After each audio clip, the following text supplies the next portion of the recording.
नमस्कार समस्त को आज वीडियो रे आमे देखिबा स्वाधीनता दिवस रो बहुत सुंदर और सरल भाषण टी। सम्माननीय सभापति महोदय, पूज्य गुरुजी गुरुमा वृंद, एठारे उपस्थित मोर छोट बड़ भाई और भौणी माने तथा मोर सहपाठी गण, आज एही पवित्र स्वाधीनता दिवस रे मते किछि कहिबाकू सुजोग मिलिथिबारु निजकू धन्य मने करूछि।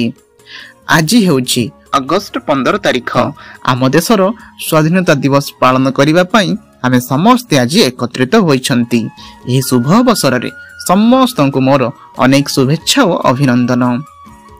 स्वाधीनता दिवस प्रत्येक गणतांत्रिक देश पई जातीय पर्व ओ एही दिन देशर प्रत्येक नागरिक जातीय पताका तले निजर जातीय संगीत गान करि थांती ओ निज देशर स्वाधीनता संग्रामी मानकु मने पकई थांती। पूर्व काल रे ईस्ट इंडिया नामक कंपनी एक व्यापार वाणिज्य करबाकू आसीथिला, किंतु सेतबळे आम देश रे राजा महाराजा मानक मध्यरे एकता भाव नथिला, ना थिला भातृत्व भाव।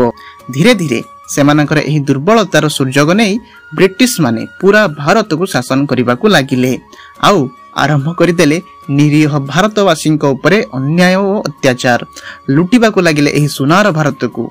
किंतु 19 शताब्दी आरंभ बेलू जन्म नहीं सारी महान स्वाधीनता संग्रामी एवं आरंभ होइथिला अन्याय अत्याचार विरुद्ध रे विद्रोह, जार मूलदुआ पड़ीथिला एही उत्कल माटीरू। उत्कलर वीरपुत्र जय राजगुरु एवं बक्सी जगबंधु नेतृत्व रे 1857 मसीह आरंभ हो जाइथिला पाइक विद्रोह। एथिरे केते जे पाइक पुओ निजर जीवन को बलिदान देइथिले एही माटी पाई। यहाँ पर झांसी रानी लक्ष्मीबाई, वीर सुरेंद्र साय, लक्ष्मण नायक एवं आहुरी मध्य जेमिति कि महात्मा गांधी, सुभाष चंद्र बोस, सरदार वल्लभ भाई पटेल निज जीवन को मध्य से माने बाजी लगेई आम देशर स्वाधीनता को छड़े आनिथिले एवं आम देशर संस्कृति परंपरा सबुठारु नियारा जाति वर्ण निर्विशेष रे समस्ते एक भारत मातार संतान एवं एहार उन्नति पाई कार्य करिथाउ। सेहीपरि आमे समस्ते आम देश को महान करिबा पाई जने जने सच्चोट नागरिक भावरे आमर कर्तव्य पालन करिबा उचित। मोर वक्तव्य को सुनिथिबारु मो समस्त को धन्यवाद जणाउछि। एतिकी कहि मोर वक्तव्य शेष करूछि।